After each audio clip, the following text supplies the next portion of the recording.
الله نحمده ونستعينه ونستغفره ونعوذ بالله من شرور أنفسنا ومن سيئات أعمالنا من يهده الله فلا مضل له ومن يضلل فلا هادي له وأشهد أن لا إله إلا الله وحده لا شريك له وأشهد أن محمدا عبده ورسوله يا أيها الذين آمنوا اتقوا الله حق تقاته ولا تموتن إلا وأنتم مسلمون يا أيها الناس اتقوا ربكم الذي خلقكم من نفس واحدة وخلق منها زوجها وبث منهما رجالا كثيرا ونساء واتقوا الله الذي تساءلون به والأرحام إن الله كان عليكم رقيبا يا أيها الذين آمنوا اتقوا الله وقولوا قولا سديدا يصلح لكم أعمالكم ويغفر لكم ذنوبكم ومن يطع الله ورسوله فقد فاز فوزا عظيما أما بعد فإن خير الحديث كتاب الله وخير الهدي هدي محمد صلى الله عليه وسلم وشر الأمور محدثاتها وكل محدثة بدعة وكل بدعة ضلالة وكل ضلالة في النار۔ بزرگوں، نوجوان ساتھیوں، ابھی جو خطبہ آپ کے سامنے پڑھا گیا ہے، حدیثوں میں اس خطبے کا نام ہے خطبۃ الحاجہ، یعنی ضرورت کے وقت پڑھا جانے والا خطبہ۔ اللہ کے نبی صلی اللہ علیہ وسلم کا طریقہ تھا، جب بھی کسی وعظ و نصیحت کی مجلس میں تشریف فرما ہوتے تھے تو پہلے آپ یہ خطبہ پڑھتے تھے، پھر حالات کے مناسبت سے آپ کا بیان ہوتا تھا۔ اسی طریقے سے جمعہ کے موقع پر بھی اللہ کے نبی صلی اللہ علیہ وسلم کا دستور تھا، پہلے آپ یہ خطبہ پڑھتے تھے اور پھر اس کے بعد حالات حاضرہ پر آپ کا سیر حاصل خطاب ہوا کرتا تھا۔ اور اسی طریقے سے عیدین کے موقع پر بھی اللہ کے نبی صلی اللہ علیہ وسلم کی سنت تھی کہ پہلے آپ یہ خطبہ پڑھتے تھے اور پھر اس کے بعد عیدین کے احکام و مسائل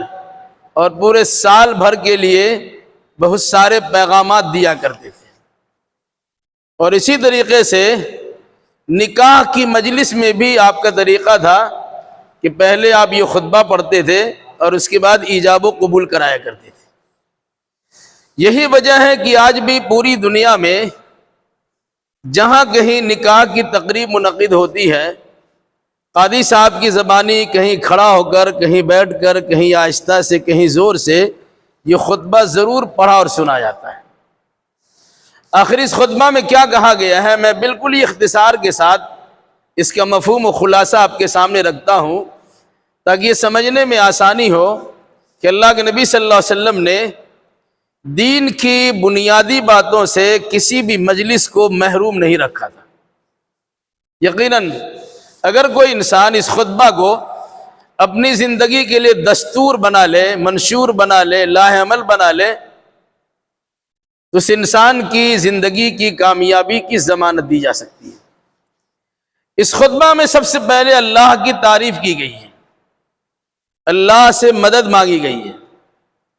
اللہ سے مغفرت کا سوال کیا گیا ہے،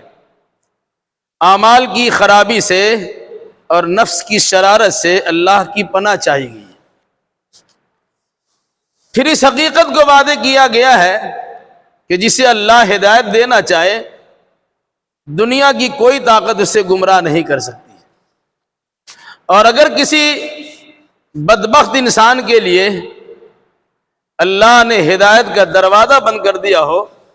تو دنیا کے سارے مبلغین اور مصلحین مل کر بھی اس کی اصلاح نہیں کر سکتے۔ پھر اس کے بعد وہ کلمہ دہرایا گیا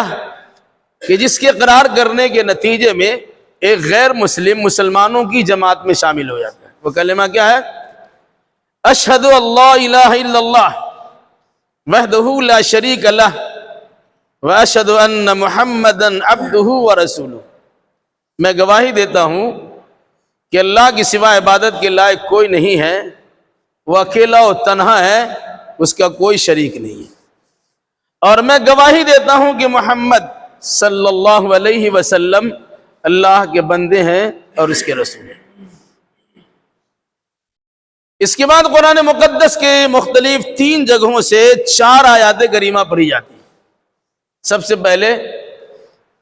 سورہ آل عمران کی آیت کریمہ پڑھی گئی ہے، جس میں اللہ تبارک و تعالیٰ نے ایمان کے دعوے داروں کو مخاطب کرتے ہوئے اللہ سے اتنا ڈرنے کا حکم دیا ہے جتنا اللہ سے ڈرنے کا حق ہے، اور کوئی انسان اللہ سے ڈرنے کا حق اس وقت تک ادا نہیں کر سکتا ہے جب تک کہ اس کی پوری زندگی اسلام کے سانچے میں ڈھلی ہوئی نہ ہو۔ اس مناسبت سے کہا گیا وَلَا تَمُوتُنَّ إِلَّا وَأَنْتُمْ مُسْلِمُونَ، یاد رکھنا کہ جب کبھی اور جہاں کہیں تمہاری موت واقع ہو تو مسلمان ہونے کی حالت میں موت آنی چاہیے۔ دوسری آیت کریمہ پڑھی گئی جو سورہ نساء کی پہلی آیت ہے، جس میں اللہ تبارک و تعالیٰ نے دنیا کے سارے انسانوں کو مخاطب کرتے ہوئے اللہ سے ڈرنے کا حکم دیا ہے اور رشتہ داری کا خاص خیال کرنے کی تاکید کی ہے۔ پھر یہ بتلایا کہ انسان دنیا میں آیا کیسے ہے۔ اللہ نے آدم علیہ السلام کو بنایا، اسی سے ان کا جوڑا نکالا، پھر ان دونوں کے میل ملاپ سے انسانی آبادی عورت و مرد پر مشتمل پوری دنیا میں ٹھاٹے مارتے سمندر کی طرح پھیلا دیا۔ فرمایا اللہ سے ڈرتے رہنا اور رشتہ داری کا خاص خیال کرنا۔ اگر اس سلسلے میں کسی قسم کی کوتاہی کرو گے تو جان لو کہ اللہ تمہاری ساری حرکتوں کو دیکھ رہا ہے۔ تیسری اور چوتھی آیت کریمہ پڑھی گئی سورہ احزاب کی آیت ہے، جس میں اللہ تبارک و تعالیٰ نے پھر اہل ایمان کو، ایمان کے دعوے داروں کو مخاطب کرتے ہوئے اللہ سے ڈرنے کا حکم دیا ہے اور ساتھ ساتھ تاکید بھی کی ہے کہ خیال رکھنا جو کچھ بھی بولو، جب بھی بولو تو سچ کی سوا نہ بولنا، سچ بولنا، مبنی بر حقیقت بات بولنا، سچی پکی بات بولنا۔ پھر اس کا فائدہ بتلایا گیا کہ سچ بولنے سے اللہ تمہارے اعمال کو سدھار دے گا اور تمہارے گناہوں کو بخش دے گا۔ اور بالکل اخیر والی آیت میں ہے کہ جو انسان صرف اللہ کی عبادت کرتا ہے اور وہ عبادت محمد الرسول اللہ صلی اللہ علیہ وسلم کے طریقے کے مطابق بجا لاتا ہے فقد فاز فوزا عظیما، وہ انسان بڑی کامیابی حاصل کر لیتا ہے۔ اس کے بعد خطبہ کا بالکل اخیر حصہ، اما بعد، تمام باتوں میں سب سے بہترین بات کتاب اللہ یعنی قرآن مقدس کی بات ہے، اور تمام طریقوں میں سب سے بہترین طریقہ محمد الرسول اللہ صلی اللہ علیہ وسلم کا طریقہ ہے، جس کا نام حدیث اور سنت ہے۔ اور تمام چیزوں میں سب سے بدترین چیز دین میں اپنی جانب سے کسی نئی چیز کی ایجاد و شروعات ہے، جنہیں شریعت کی اصطلاح میں بدعت کہا جاتا ہے۔ وَكُلُّ بِدْعَةٍ ضَلَالَةٍ وَكُلُّ ضَلَالَةٍ فِي النَّارِ، ہر بدعت گمراہی ہوتی ہے اور گمراہی کا انجام جہنم کے سوا کچھ نہیں۔ یہ ہے خطبہ مسنونہ جو عام طور سے ہم لوگ نکاح کے موقع پر بھی پڑھتے ہیں۔ 1-2 منٹ آپ کا اور لیں گے۔ جن آیات کو خطبہ مسنونہ میں شامل کیا گیا ہے بطور خاص، ان آیتوں میں اللہ سے ڈرنے کا حکم دیا گیا۔ علماء اس کی حکمت یہ بتلاتے ہیں کہ انسان کے پاس جب پریشانی لاحق ہوتی ہے، راستہ چلتے ہوئے کانٹا چھپ جاتا ہے یا انگلیوں کو ٹھیس لگ جاتی ہے، تو آدمی اللہ اللہ کی رٹ لگاتا ہے، خوب اللہ کو یاد کرتا ہے۔ لیکن جب اسے خوشی حاصل ہوتی ہے تو پھولے نہیں سماتا۔ شادی بیاہ کی تقریب بھی خوشی کی تقریب ہے۔ اس موقع پر ان آیتوں کے ذریعے یاد دلایا گیا کہ غمی کا معاملہ ہو یا خوشی کا، اللہ سے ڈر کر انجام دینے کی کوشش کرنا، کہ ایسا نہ ہو کہ اپنی خوشی کی خاطر شریعت اسلامیہ کی دھجیاں اڑا دو اور تمہارے خوشی میں کسی قسم کی کمی نہ آنے پائے۔ ایسا خیال نہ کیجیے گا اور ایسا طریقہ نہ اپنائیے گا۔ اسی خطبہ مسنونہ کی آیت میں جہاں دلہا دلہن کی حیثیت سے ایک نئی زندگی کی شروعات ہو رہی ہے، وہی اللہ تبارک و تعالی موت کو بھی یاد دلا رہا ہے۔ مطلب کیا ہے؟ انسان غیر محتاج زندگی نہ گزارے، بلکہ احتیاط کے ساتھ زندگی گزارے، کیونکہ مرنا ہر ایک کو ہے۔ اسی خطبہ کی آدمی یہ بھی تعلیم دی گئی کہ جب بھی بولو تو بالکل سچی پکی بات بولو۔ چنانچہ آپ دیکھتے ہیں نکاح کے موقع پر قاضی صاحب دلہا سے پوچھتا ہے فلاں بچی کی نکاح فلاں فلاں گواہ کی موجودگی میں اتنے مہر کے عوض آپ سے کیا گیا، آپ نے قبول کیا؟ لڑکا کہتا ہے میں نے قبول کیا۔ قرآن کہتا ہے تم کیا کہہ رہے ہو، ذرا سوچ سمجھ کے قبول کرنے بولو۔ جب تم کہو گے میں نے قبول کیا، اس کا مطلب یہ ہوگا جو کھاؤ گے وہی کھلانا ہوگا، جو پہنتے ہو اسی اسٹینڈرڈ کا پہنانا ہوگا، جہاں رہتے ہو اپنی سہولت کے مطابق وہی رکھنا پڑے گا، اس کے دکھ درد میں آپ کو شامل ہونا ہوگا، اس کی خوشی میں تمہاری شرکت ضروری ہے۔ ان ساری ذمہ داریوں کو نبھانے کے لیے تیار ہو تو مجمع میں سب کے سامنے کہو کہ میں نے قبول کیا۔ اور اگر خدا نخواستہ کسی نے اس ذمہ داری کو نبھانے میں کوتاہی کی، اس سے پہلے کی آیت میں اللہ یاد دلا چکا ہے کہ اللہ تعالیٰ تمہاری حرکتوں پہ کڑی نگاہ رکھے ہوئے ہیں،